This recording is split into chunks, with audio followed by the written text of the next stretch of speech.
Welcome to Season 4 of the Biz Show, sponsored by InvestQuire.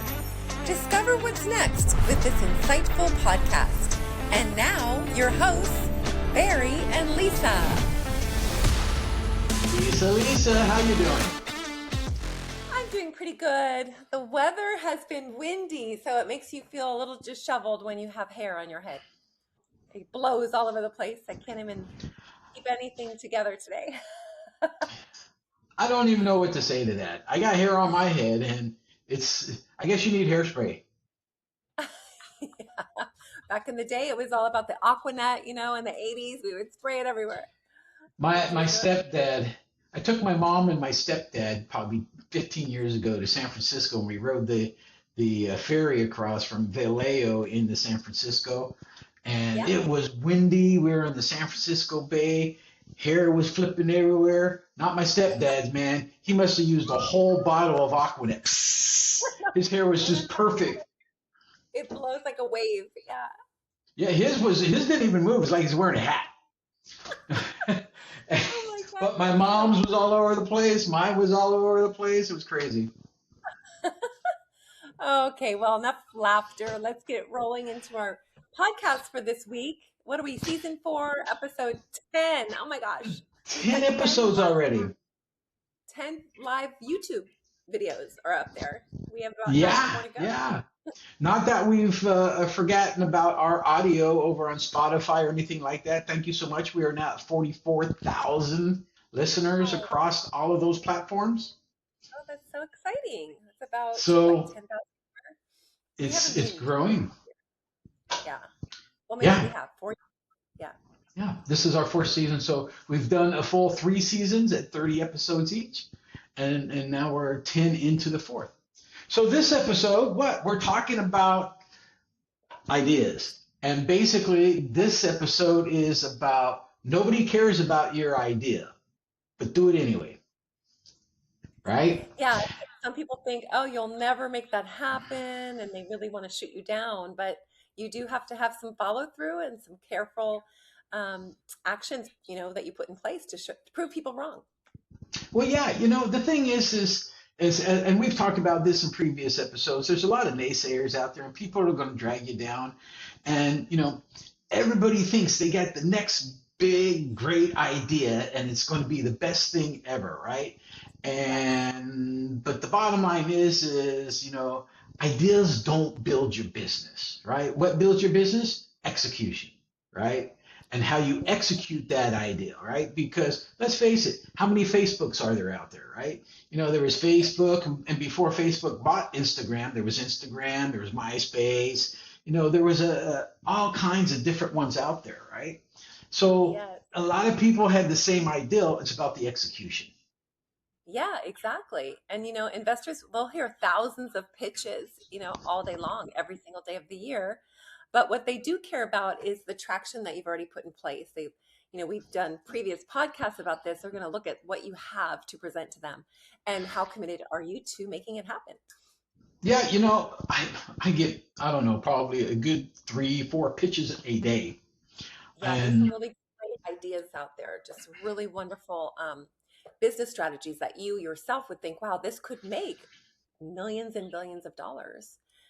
But if it's under a poor management or somebody that doesn't have the experience or know how to start a business, then they should listen to our podcast, don't you think? I think they absolutely should, because we're almost giving them a college education, in my opinion. That's right. So don't let it just be an idea. Yeah, definitely. Yeah, exactly. Well, let's talk about the hard truths, shall we? Let's dive in. So reality, right? Ideals are common. Everybody's got one, right? You've got a great idea of how to cook toast. I've got a great idea how to cook toast. No one says your ideal is better than my ideal. It's about the end and how we get it done, right? Execution again. Yep. We love that word, execution. Mm-hmm. And the market will validate your outcome. So as in terms of like how creative you are, well, is the market responding to your idea? Those are those tests that you do to see what your feedback is, right? Exactly. And we talked about that last episode, right? About test marketing, getting your first 10 customers and having them help you. Yeah. So, yeah. So, exactly. So, companies have ideals about ride sharing before Uber. There's a lot of them out there, right? And it all kind of came down to Uber and Lyft in the end, but there's a lot of people out there, right? Other companies, a lot of social media, as I said before, Facebook, it's all about timing and execution. Yeah, and some people think timing of putting out an idea like similar to Uber, and then they're thinking, should I really start a Lyft? Of course you can, because competition is friendly. I mean, there's enough business to go around. That would be the appropriate time to start a business, so you could feed off of the traction that the other company has already groomed for you. So don't be afraid to start a company that's similar to what's already out there, because it's all about you and how you execute your idea. So Yeah, timing mean that you have to steer away from ideas that are already out there, already in place. Competition is awesome. You could like build your traction off of somebody else's company already in place. yeah. You and I worked with a gentleman here on the East Coast for a transportation company, right? And Yeah. basically his transportation company was airport runs, right? So he was up against Uber and stuff like that, but he would charge a flat rate going to the airport, $45. Yeah. That's it, right? But And so if you lived in this city or this city, he would take you up to the Wilmington airport or down to the Myrtle Beach airport. yeah, He's making a lot of money. yes, he is. So he competes with Uber and Lyft on a daily basis, right? Yeah, Yeah. yeah. But the And thing he's is, he's doing well. We chose not to sell his business because it wasn't really a business that was big enough to really command a decent amount of money or sell for him or anything. But it pays all of his bills, and he's able to live comfortably on the income that he brings in. and I think if I recall, it was like a cash business, so it was hard to show the consistency of income over the past 3 years. That's how we evaluate a company. So I think that one Right. thing was missing. Yeah, that one was kind of a iffy because yeah, he had a lot of cash, but he didn't really want to put that into the company. Right, right. So the What can we say? market doesn't really reward your idea necessarily, but it rewards your execution. So we're going to keep touching on that throughout the podcast, because Yeah, some people have fear of the execution part, right? And they right, think that, oh my gosh, if I execute this and I fail, how I'm going to have egg on my face. I'm going to be so ashamed and embarrassed. But don't let that fear get in the way, right? Because we always say fail forward. If you do have some things that are trial and error and you have to learn from along the way, but if it doesn't require a risk, then it might not even be worth it. So risk is right. good.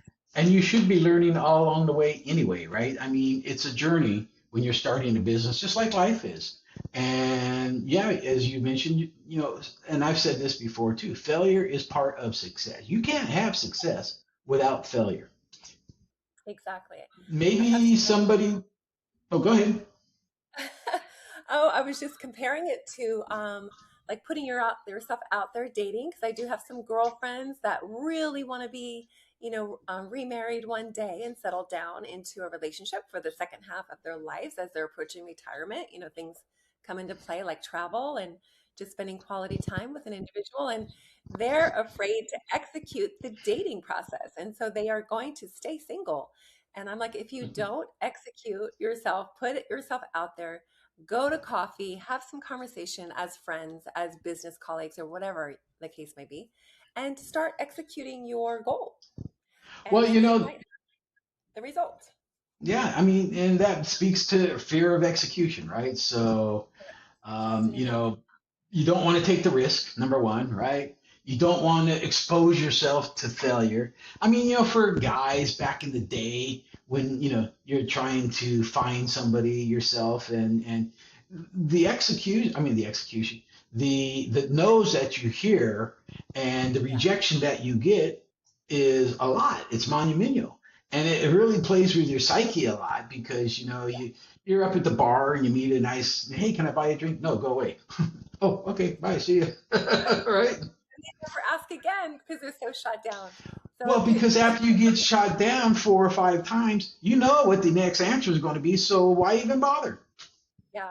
Well, think about it. You guys that are in like the acting world and doing auditions, on a daily basis, you may not land a job for months. It could take somebody a Yeah. day, or it could take somebody a year or a couple of months. So you just have to have the perseverance, and you have to keep at it so that you can get to the reward, which is your goal of having this idea actually take a life form Yeah. for you. Exactly. Let's here's the perfect trap, right? Founders, as they're building their businesses, if they always delay the launch of their business or the product because of, these fears and stuff like the product's not ready, it's not perfect, the message isn't right, the branding's not right, stuff like that. Guess what? You are looking for your MVP, the minimal valuable product to get out there, right? Once you get it out there, you can start making revenue, and then you can start fine tuning it and generating it. And as you fine tune it and you can make more money with it. Yeah, it's funny because Barry, when we were like picking out logos and like colors for our InvestQuire company that we founded a few years ago, we were like, we're never gonna have the perfect one. Let's just launch it. Let's pick one. Let's just Yep. get it going. And we did. And to this day, we still don't feel like it's perfect, but here we are. We're working. We're generating income, and we're just having fun with our job. And our passion is to teach you guys how to be successful in your business. And here we are doing it. But is our logo perfect? Maybe not. Maybe we could be better at branding, but you can move that in the direction that you want along the way to the perfect place. And there's a lot of pivots and turns, so you just have to be adaptable. Yep. Exactly. Right. The market defines the ideal. That's right. Right. So how So, do you turn your idea into the business? What does that look like? well, well, let's evaluate, what's the problem? What is this problem you're solving, right? So is this a real problem for the clients, right? Does it solve their problem? Or who specifically is going to experience it? Is it men? Is it women? Is it children? Is it business owners? Who's your audience for this thing? And then lastly, how much does the problem cost them? If Yeah. we've said this before, and this is important, right? If you want to be successful, solve the customer's problem, Yeah. right? And they'll be like so grateful for the experience, the product, the service, whatever you provide them that actually solves their problem. And they'll come back a second time and a third time, and they'll be a repeat customer. So definitely solve the problem, and make sure that you're giving a very good product to the consumer. Yep, exactly. All right, definitely And then when you so. talk demographic client, like know your demographic client. What is the problem and you're solving, and for whom you're Yeah, solving it for? and also think about the urgency too, right? So, is it something that's going to solve it right now, this very second, or is it something going to solve it like a month down the road? That's right. Yeah. And then we always talk about testing it out, talking to potential customers, having the first 10 customers be like your guinea pigs of your business. Ask them about their feedback and the pain points that they feel are necessary to achieve a successful product or service for them. And then, like Barry brought up earlier, measure the urgency of this need in the marketplace so that you know when to execute. Yep, exactly. So the next one really is the demand, right? Is there even a demand for what you're doing or the product that you have, right? So there are some indicators out there, Lisa. What are they? Yeah, I know a lot of people think of something and there's really not a need for it, but market demand indicators would be customers that are actively searching for solutions, or competitors that are already serving the market in that industry. Like I mentioned Yeah, earlier, competition is good. If you see that other businesses are succeeding at a specific industry, then you probably could succeed too, as long as you do it equally well, if not better. yeah, And also customers that are willing to pay. People are willing to pay for this. They're not, figuring out how to do it themselves at home. So there's still that market need for that service or product. yeah. And something that we should mention too, right? And you said this, number one, right, is what customers are actively searching. Guess what? Google has a website you can go to, and you can search on what people are searching. So Yeah. there is a good place to start, right? Go in there and look at, and you can see keywords, what people are searching on, and they can rank them, right? So, there was 250,000 searches on this topic for the month. That might be a So good one versus one that's only got 200. Yeah. So if you got your ideas out there, guys, go on that website on Google and see how many times that product or that need is being searched. And that will tell you the market demand and if there's room Yes, for you in the industry, right? So exactly, definitely exactly. homework, we like to say. Because if there's no demand, then you just have a hobby. You might want to pick a different idea. You took the words right out of my mouth, Lisa. Exactly. Right. So, that's why I played music as a band. It was a hobby because there sure wasn't any money to be made in it because. You sung Black Magic so good though. Yeah, well, Carlos Santana's he's a good guy. Good guitar player too. Yeah. So revenue model, let's speak about the revenue model real fast, right? So revenue models, ideals must convert to money. And that's the key thing. How do you convert those to money, right? You've got a pricing model, right? Where you should be looking at your competition, seeing what they're charging. We said before in the past, don't lowball them, don't come in, maybe match them and stuff like that, right? Maybe you might want to come in just a hair bit higher.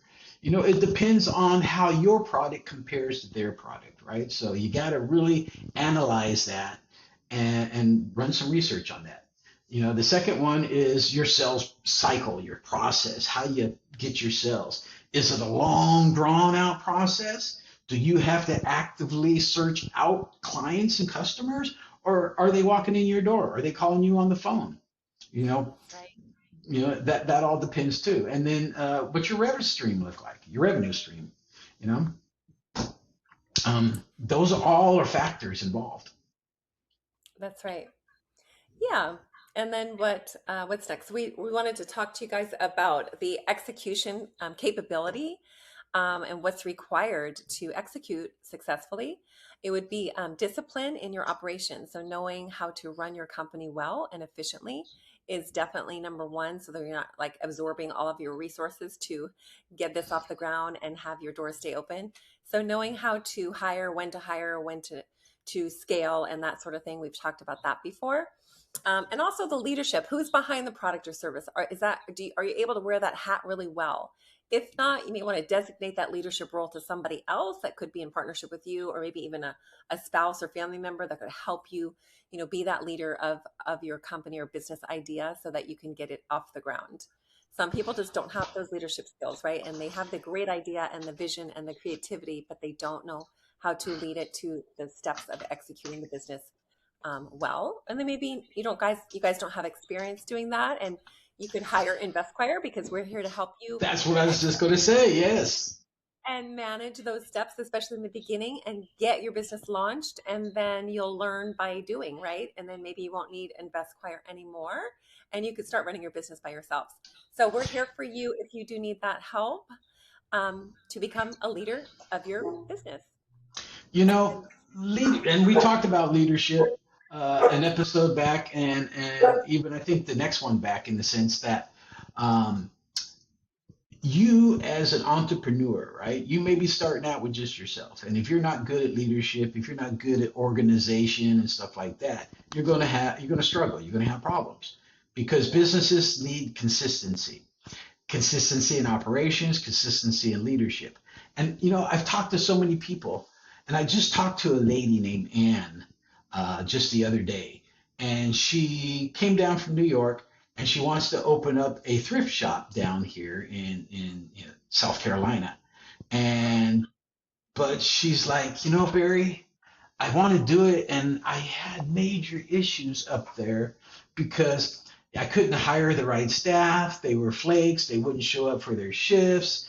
And so I was putting in, the store was open from 9 o'clock in the morning to 9 o'clock at night. She says, I sometimes had to work the entire store by myself doing everything because I was the only one there to run it. Yeah, you're the owner. And, so leadership is important in the sense, in her particular case, you need to learn how to interview and hire the right people and get them on board, right? And right. she was hiring people, and then they would stop showing up, or oh, I don't feel like working today, or whatever, right? So, and that's where some leadership skills might come into handy. Good, a good example. I know you just want to sit there and slap them around and say, get in here, you need to work, right? You got to pay your rent, get in here. Exactly. So we talked about the execution part, and so now we're talking about we want to talk to you about the idea and how you can gain some traction. So instead Yeah, of just focusing on the idea, you as a founder should also focus on who your first customer is and the proof of that demand in the market. So that is really the key next step is really focusing on pretend like you're in their shoes, actually. Pretend like you are your next customer or your first customer. And really think about that when you're executing and wanting to gain traction in the marketplace. yeah, absolutely. And funny how that just played into last episode, right?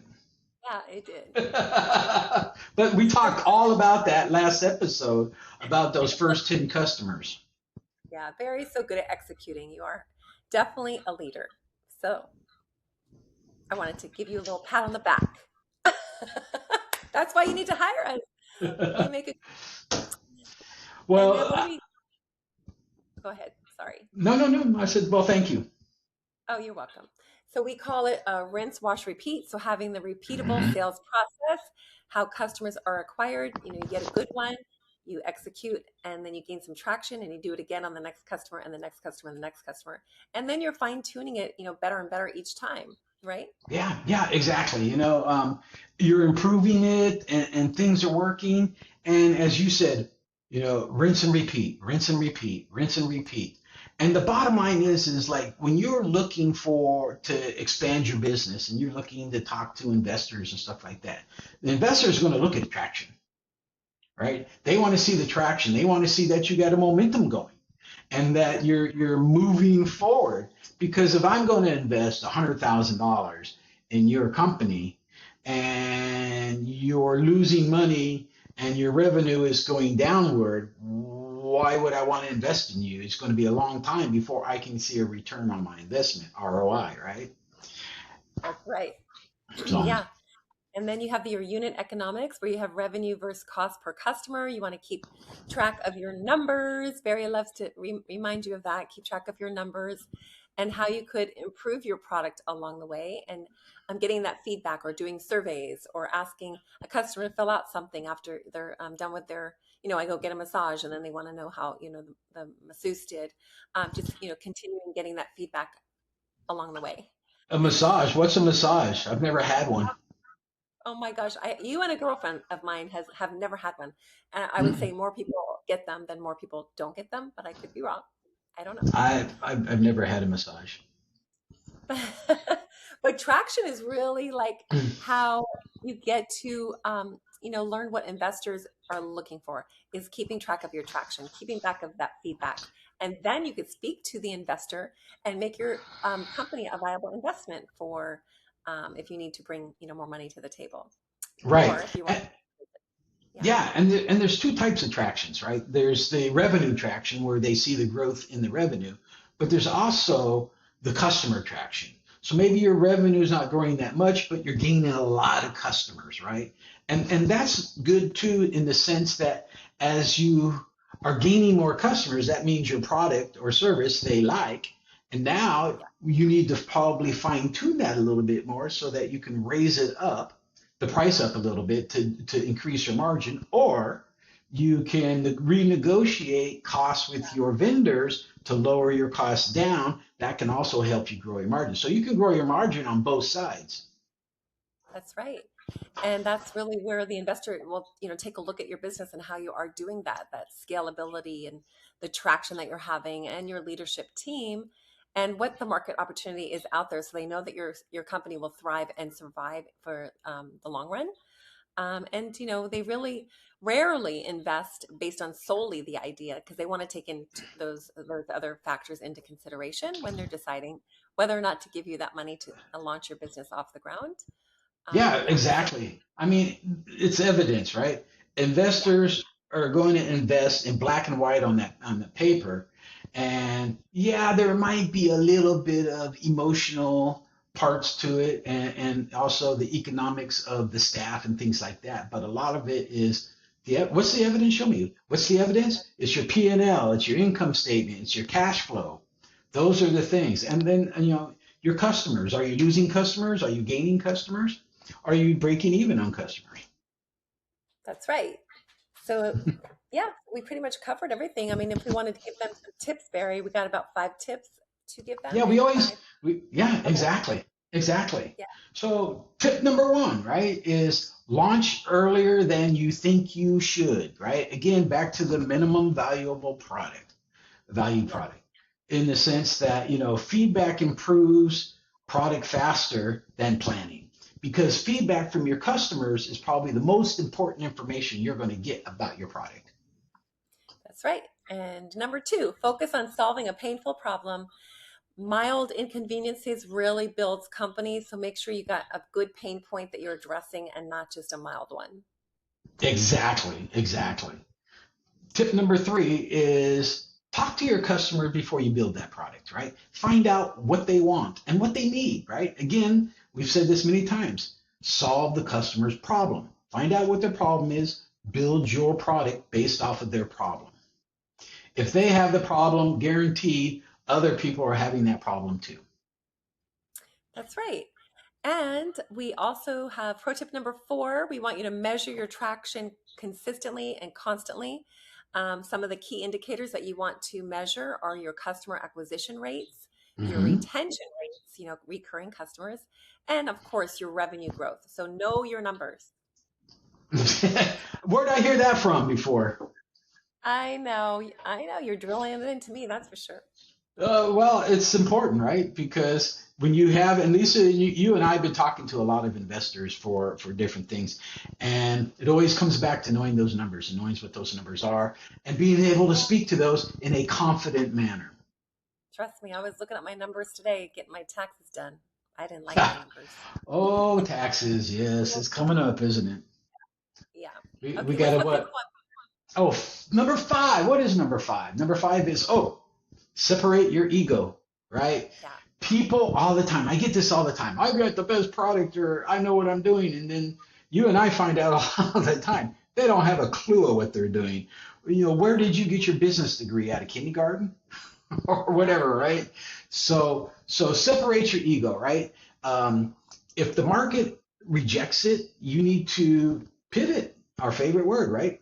Pivot, adapt, and refine, define your product or your service. That's right. And also, your ego can get in the way of your success if you don't continue to persevere forward because your ego is bruised that you got some bad feedback or maybe you messed up with a client or what have you. So don't let the ego get in the way. Just stay humble and focus on the goal. We're dealing with somebody right now that's got an ego, and Okay. it gets in the way, and it sometimes frustrates some people. I just fired somebody that had an ego. Oh, it's sad. It's sad. Good work. So I had to say bye. So, Yeah. 5 things to avoid are protecting the idea instead of testing it. So, always want to test your idea, Hmm. or waiting for perfection before launching. Guys, you don't have to wait. That's where you're going to get your feedback is by launching it, right? Right. And what's Exactly. great? Number three, ignoring market feedback. Right. If the market is sending you messages about your product or your service, that's the first thing you need to be listening to. And you need to Yeah, take that as gold. And you need to take that and then go back to your product or service and start pivoting and refining that. And once you do that, that's also going to allow you to probably raise the price up a little bit, right? there you go. That's a good thing. Hmm. Yeah. And don't So, confuse enthusiasm with demand. Some people may think, oh, this is so cool, but they don't buy it. Stop it. They don't come in, they don't come back. And so don't confuse that by, you thinking that and you that's cool. yeah, and you'll find that a lot, right? A lot of people, oh yeah, that's really cool, when they're talking to you face to face, and then when they turn around, they've completely forgot you. Yeah, that's right. So So make yeah. sure you're memorable. And the last thing to avoid is spending months of planning without selling. So you're planning too much, but you're not actually selling. You're operating the business, but you're not executing and delivering a result to a customer. So just be careful. I mean, you have to be very aware of your time and be a good leader, right? Make sure that doesn't happen. Yes, definitely so. Well, so just remember this, guys. Ideals start a business. Execution builds that business, Hmm. That's right. right? If your idea solves the problem, the market will prove it. Yes, Give them it that. will. Yeah. Yeah. All right. Well, I think that's a wrap, huh? Please don't forget to subscribe. Like this video, please, and help us grow our YouTube market, our Yeah, listenership, because we well, got a we great know one. And yeah, audio listeners, right? But we need to get 40,000 YouTube followers. yes, we do. That would be Go out great. to dinner function. I'm going to make sure everyone at my dinner table subscribes while I'm sitting there. That's what you should do tonight. I would. Well, I had people sitting at my dinner table. It was only four of us. Well, every one of them counts, right? They do. They do. All right, guys. Well, thank you so much. Appreciate it. You can get a hold of Lisa or myself at investquire.com or on our Facebook group at The Biz Show. And we're more than happy to chat with you, learn about your business, see where we can help you. And if you have some ideas or you think you want to be a guest on our podcast, please let us Yeah. know. Please let us know. We'd love to have you. Make it a All right. great week. Make some money. Yeah. Bye, guys. Thank you all for listening to the Biz Show podcast. Subscribe to stay updated and follow Barry and Lisa on Facebook at The Biz Show.